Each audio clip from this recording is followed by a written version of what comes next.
you come here. I've got this crazy story to tell you. You would not believe what the humans did this time. So, I'm just a lowly angel, but I was just hanging out, listening to the heavenly council, and God said, "Hey guys, let us go down and see what the humans are up to." I thought, oh boy, this ought to be fun.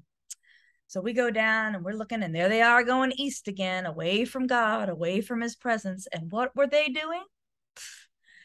They were trying to build a tower that reached all the way to heaven to prove that together they could be greater than God, that they didn't need God. Did they learn nothing from the flood? Ugh. Anyway, I was certain that this was it. I was certain that God was just going to right then and there strike them dead. Just be done with them and start over. It's got to be a better plan than this. But that's not what he did. I don't get it.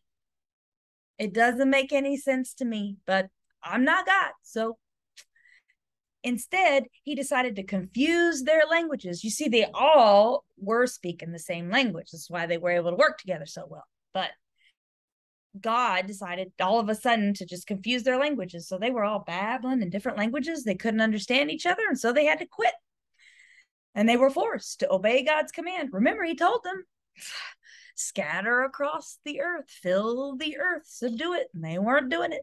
So God made them do it by confusing their languages so that they would scatter and spread and do what he told them to do in the first place. I don't know what God sees in these creatures. I don't know why he continues to show them mercy, but he sure does seem to love them. I look forward to seeing what the future holds. Hopefully, they'll finally get it. So it was a lot of fun to take this story and to try to tell it creatively from a different perspective. I was going to go with a worker in Babylon, but I decided instead to tell it from the perspective of the angels. There's this wonderful passage of scripture. I can't remember right now off the top of my head where it's at, but it talks about how angels long to look, to be able to just at least peer into the mystery of salvation. It's just wild to them. Perhaps what God is doing with humanity.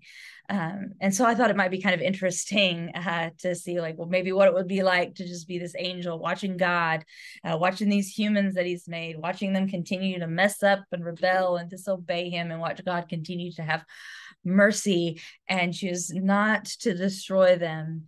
I found that really interesting. This exercise was a lot of fun. It was a lot of fun to take this story and to research it, to dig down deep into maybe some of the things and themes that were going on in the story of Babel, just how it highlights the height of human arrogance and pride and just our continual bent to want to build our own kingdom apart from God, to want to not need God, that innate fear we have of trusting him and not being in control. It was also just, yeah, like I said, again, a lot of fun to just think creatively and to just try to see the story from a different point of view. It brought some new thoughts to light in how to view this particular Bible story. And it definitely helped me remember the story, as I thought, what would it be look like to have an angel's bird's eye view of the events that took place? A bird's eye view of humanity, but perhaps a more close view of what was going on with God, just watching him as God continues to work out his plan for humanity. Thanks, guys.